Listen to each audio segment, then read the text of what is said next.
I'm Diana McCallum. I'm Ian MacIntyre. And this is episode 11 of Fan vs. Fan for The Flash. Hartley Rathaway, prodigal son. He has returned. I was thinking of calling myself Pied Piper. Hey, I assigned the nicknames around here. He's using some kind of sonic technology. There's been a pipeline breach. Hartley doesn't think I paid for my crimes. It's time to pay the piper. On this week's episode of The Flash, we meet the Pied Piper, Hartley Rathaway, and he goes up against the Flash, and he's got some history with Wells and Caitlin and Cisco, and he wants revenge, and that's about all that happened. That's pretty much it. He showed up, and he was a jerk, and then he showed up in the President, and he was a bigger jerk, and then he ended up in their science gitmo, and then he's there now. And Iris got a job. All right, so Diana, what were your pros for this episode? I wasn't super in love with this episode, so my pros are kind of lame. What I actually liked was that the dialogue, which is a weird thing to say, but I feel like everyone's dialogue is getting a little better, like regular characters. Cisco has improved so much. He's actually charming now and really funny. Oh man, remember when his jokes were brutal in the first few episodes? And he's like, yeah, he's really relatable. Cisco's becoming one of my favorite characters. I like every scene with Joe and Barry ever. Oh my god, yeah. Their chemistry, but also they have fun every time, but like it's emotional. Jesse L. Martin is just like the Rock of the show. Oh, okay, you meant like a stone, not no, like the wrestler. He's not the wrestler or the Rock. Yeah, but he's like the emotional core of the show. Yeah, he really is. He's really showing himself to be, which it didn't seem at first like he would be, but he does tie everything in because he ties in Iris and Barry and Thawne. Like everything connects through him in a way. It's really great. What did you like on tonight's episode? I liked a few things. Again, it was kind of a lackluster episode, but to me, a lackluster episode of The Flash is still pretty fun TV. I like that we got to see Wells casually using his powers every now and then. Just zipping out of places, but then losing them really quickly. Exactly. What's up with that? I was just happy that Iris finally has a plot that I can kind of get behind. I do like that it's a long-term plot. I agree, because the blog just didn't seem like it could go anywhere. Yeah. I guess now it has, though. But just the blog, I'm like, I don't see how this is going to be your thing for like seasons and seasons and seasons. And it's a bit of like narrative cheating to be like, oh, you write a blog that's kind of successful. Here's a paying job, because that's journalism now. I actually can see it because like they hired her because she knows the Flash. I guess that's true. true. And she has written several pieces where like she clearly had interviewed the Flash. That is fair. She got kidnapped because she knew the Flash like twice, I think. And that's a fair point. Actually, I guess I'm underestimating that. But yeah, I don't know.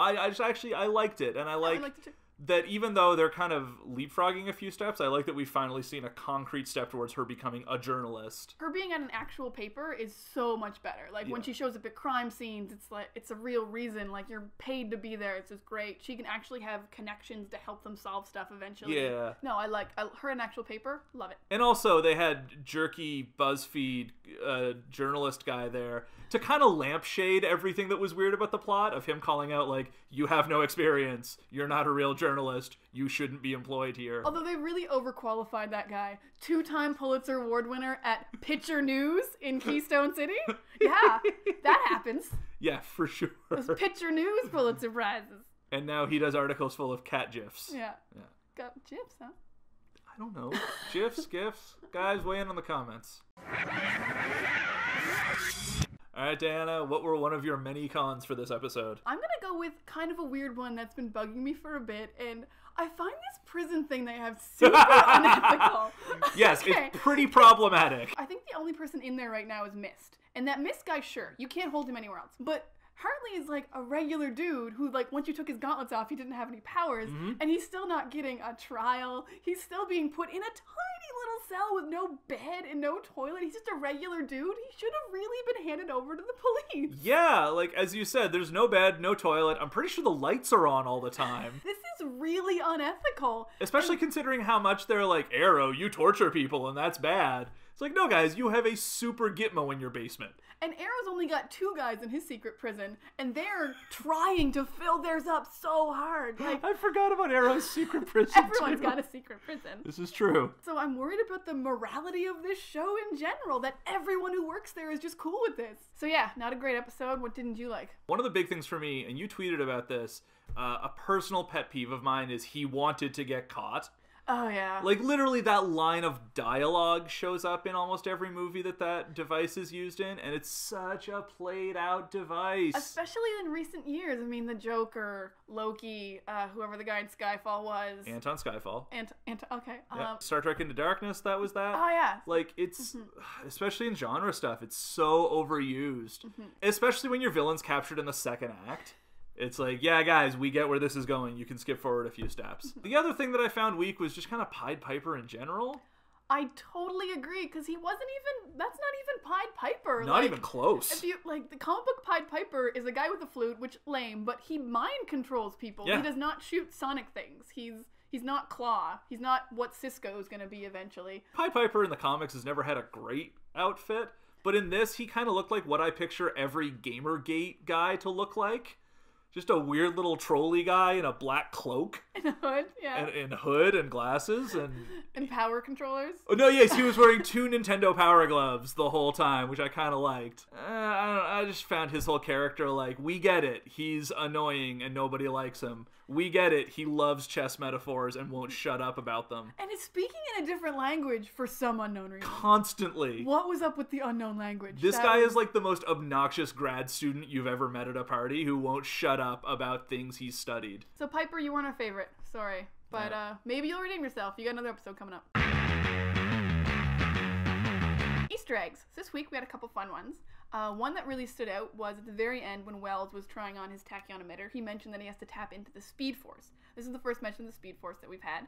So the Speed Force is what all Flashes have to tap into to get their powers. It provides them with their speed. So when they tap in too much, sometimes they die. That happens to Barry in the comics. He dies for like 36 years when he tapped in too much. So it's how they get their speed, and it's cool they mentioned it because Barry doesn't know he taps into this yet. Yeah. And you had a great description of the Speed Force. It's kind of like the Force in the DC universe. Yeah, like the Force, but for speed. Another really quick Easter egg that was in this episode was we saw a different iteration of the Royal Flush Gang than we saw on Arrow, who are like longtime kind of mainstay, like D-level DC villains. They seem to get caught in the cold open of everything. Yes. Like, I've seen about like 8 episodes of Justice League where they just get caught in the cold open. It's kind of what they do. They're very good at being captured at the very beginning. Exactly, and apparently they've set up franchises because now they're on motorcycles in Central City. Yeah, I didn't know if that was a continuity error because Arrow and them are in the same universe, or if this is just there's a Royal Flush Gang in every city. Iris's colleague at the Picture News is Mason Bridge, and this is actually kind of a callback to a Flash character called Mason Trollbridge. And superb name. I can't believe they changed it from Trollbridge because he trolled Iris this whole episode. But in the comics, he is a neighbor of Wally West. He eventually becomes a kind of hero, semi-anti-hero called the Clipper, and he doesn't actually do this, but the Clipper is based on an old hero from Depression era who would cut off bad guys' ears so that people would know they were bad guys. But now he just works in a newspaper.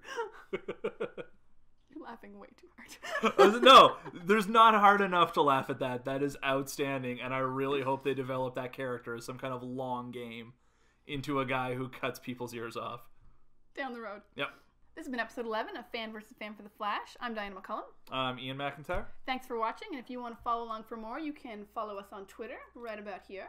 Or subscribe, vaguely about here. We have more next week, and we can't wait. Thanks for watching. Kicked him out!